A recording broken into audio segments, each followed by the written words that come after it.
chances are that these companies who experience a security breach for client data, they might actually have your information in their systems, and now your information is at risk and being sold on the dark web.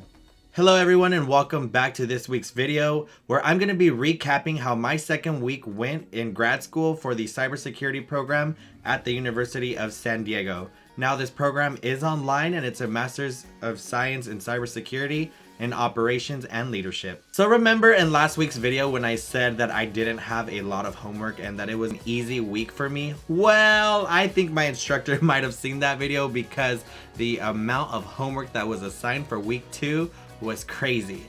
Now, it wasn't something that was unmanageable, but it was definitely time consuming. The assignments did consist of researching 10 different security breaches that have happened in 2019. And I'm also going to be describing what a threat to information might look like. So of course the title of my class is Foundations in Cybersecurity. It is important to understand what cybersecurity is and understand the fundamentals so that way you can advance in your career. So for today's topic, aside from all of the legal implications from security breaches and threats to information, I'm also going to be talking about attacks, adversaries, and risks, in addition to cloud vulnerabilities and a threat analysis. Linked below in the description of this video, I'm going to provide the link to my website where I have actually produced and published the articles for my research for this week.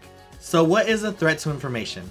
Well, when you think about it, there is a variety of different factors that go into what could be identified as a threat to information, and it also really depends what that information is. A great example some of us may be familiar with is actually the scenario in which Plankton from Nickelodeon SpongeBob is always trying to steal the Krabby Patty formula from the Krusty Krab. Now, I'll go ahead and show that video here. Plankton? Uh-oh. Initiating lockdown sequence.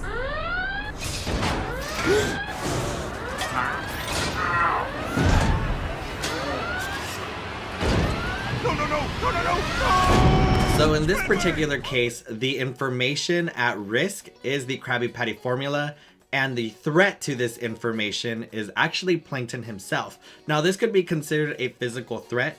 No, this is a physical threat because you have an adversary purposefully trying to obtain information that does not belong to him, and it belongs to a specific party. The party being the Krusty Krab. So in this scenario, it is very similar to when an adversary or a hacker tries to obtain information illegally from a corporation, which may contain some proprietary information. So not too long ago, Quest Diagnostics was actually breached. Quest Diagnostics says patients' sensitive personal and medical information is at risk after criminals hacked a contract company used for bill collection. In the case of Plankton attempting to steal the information from the Krusty Krab, it is definitely a physical threat. Now, it is important to consider other types of threats to organizations, such as data alteration, improper data entry, transportation accidents, espionage, which is the formal name for spying. So during our second week for our master's program, it was our responsibility to research 10 different data breaches that have happened in 2019. In this particular video, I'm going to discuss the one that happened with Epic Games and Fortnite and how that led them to a lawsuit. And I'm also going to make a recommendation as to how Epic Games should rectify their security posture. So as mentioned earlier, Fortnite, a popular online video game created by Epic Games, was breached earlier this year, and the breach was discovered by a security company called Checkpoint. Checkpoint did discover that the company left users exposed to hackers by allowing them to take over their accounts fully, listen in on game chatter, in addition to purchasing online gaming currency referred to as V-Bucks with debit or credit cards already on file. So for obvious reasons, this led Epic Games into a formal class action lawsuit. My recommendation to the firm to prevent future hackers from accessing its users' data or accounts is to evaluate the code in which the game was written in. That way the accounts cannot be accessed by none other than the authorized user account holder of that username for Fortnite.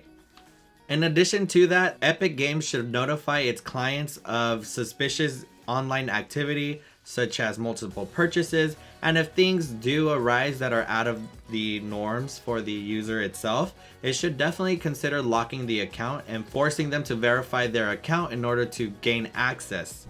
In addition to that, the company should force the clients to two-factor authenticate their purchases, especially if that's what landed them in legal litigation. The reason Epic Games Fortnite stood out to me the most is because it has nearly 250 million users, including my friends and family. Now, that stood out to me the most because that's 250 million vulnerabilities. That's 250 million accounts that can be hacked. That's 250 million debit and credit cards that could presumably occur fraudulent charges for V-Bucks. So it is in the best interest of the company to consider some kind of two-factor authentication when it comes to an actual purchase within the game. Now, as you might have noticed behind me, I'm actually showing what the video game is for those of you who don't know what that is, because I myself, I am not a gamer, so I just went on Ninja's YouTube channel and I pulled this video where he's actually playing with none other than Champagne Papi himself, Drake. Alright guys, thank you so much for tuning in again this week. I appreciate you. If you stuck around this long, the keyword to comment down below is the house. Now, if you hang out with me, you know exactly why I say this. Shout out to Rich Lux for getting that stuck in my head. In addition to that, don't forget to comment, like, and subscribe. And turn on the bell notification. That way you are notified every time I post a video. So that way we can go through this journey together. Thanks, guys. Memories like this never